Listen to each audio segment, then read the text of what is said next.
My way of fun is very different. Like Twitter पे कुछ लिख दो,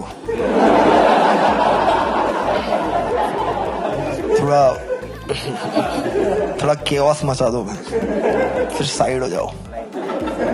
ऐसी बातें लिखता हूँ ट्विटर पे, सब गुस्सा हो जाता है.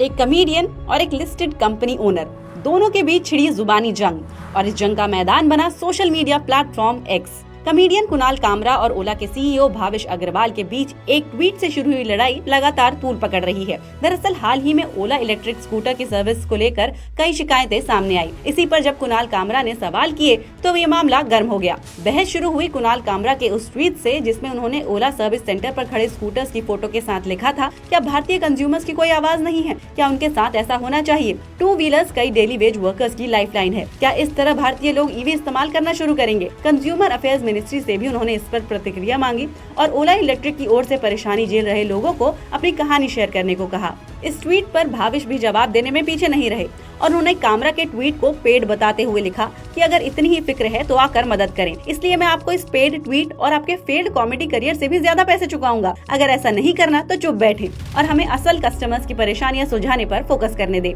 हम अपना सर्विस नेटवर्क सुधार रहे हैं और बैकलॉग्स जल्द ही क्लियर कर लिए जाएंगे. लड़ाई यहाँ तक खत्म नहीं होती. भाविश के जवाब पर कुणाल पलटवार करते हुए लिखते हैं कि पेड ट्वीट, फेल्ड करियर और चुप बैठे, ये है इंडियन बिजनेसमैन का बेस्ट. अगर आप ये प्रूफ कर सके कि ये ट्वीट पेड या ऐसा कुछ भी जो मैंने प्राइवेट कंपनियों के खिलाफ कहा हो तो मैं सभी सोशल मीडिया डिलीट कर दूंगा और हमेशा के लिए चुप बैठ जाऊंगा. भाविश अग्रवाल ने इस पर रिएक्शन देते हुए फिर ट्वीट किया, चोट लगी, दर्द हुआ, आ जाओ सर्विस सेंटर, बहुत काम है, मैं आपके फ्लॉप शो से ज्यादा पैसे दूंगा. अपने दर्शकों को दिखाएं कि आप सच में कितनी फिक्र करते हैं या आप सिर्फ बकवास करते हैं. पर्सनल कमेंट के बीच भाविश के इस ट्वीट पर कुणाल कामरा ने ओला कस्टमर्स के लिए रिफंड की बात भी छेड़ दी. उन्होंने कहा कि मुझे पैसे देने के बजाय क्या जिस भी कस्टमर ने पिछले 4 महीने में ओला ईवी ली है उसे फुल रिफंड दिया जा सकता है. रिफंड की बात पर भाविश अग्रवाल ने लिखा कि अगर कोई भी कस्टमर सर्विस डिले से परेशान है तो उनके पास इसके लिए कई प्रोग्राम्स है. और भाविश ने कुणाल को सिर्फ आलोचना करने के बजाय उनका चैलेंज एक्सेप्ट करने को कहा. इस पर कुणाल कामरा ने रिफंड सिस्टम का प्लान ही प्रपोज कर दिया और ये तक लिख दिया कि वो जेन्युइन कस्टमर की लिस्ट बनाने की जिम्मेदारी लेते हैं. भाविश अग्रवाल ने इस प्रपोजल की प्रतिक्रिया में लिखा कि कॉमेडियन बन न सके, चौधरी बनने चले. अगली बार अपनी रिसर्च बेहतर तरीके से करें और हमारे सर्विस सेंटर में आकर हमारी मदद करने का ऑफर खुला रहेगा. चुनौती स्वीकार करें. हो सकता है कि आप बदलाव के लिए कुछ असली हुनर ही सीख लें.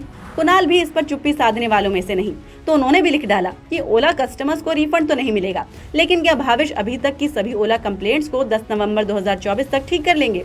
पोस्ट और कमेंट्स में हो रहे इस झगड़े के बीच कई कस्टमर्स भी अपनी ओला से जुड़ी शिकायतें सामने लाते हुए दिखे, तो कुछ भाविश के सपोर्ट में भी आए. इस झड़प से हटकर बिजनेस पर आए तो हाल ही के आंकड़ों के मुताबिक ओला इलेक्ट्रिक का मार्केट शेयर काफी कम हुआ है. ये सेंधमारी, बजाज ऑटो और एथर एनर्जी ने की है. सितंबर में ओला इलेक्ट्रिक की बिक्री 11% गिरकर 23,965 यूनिट रह गई.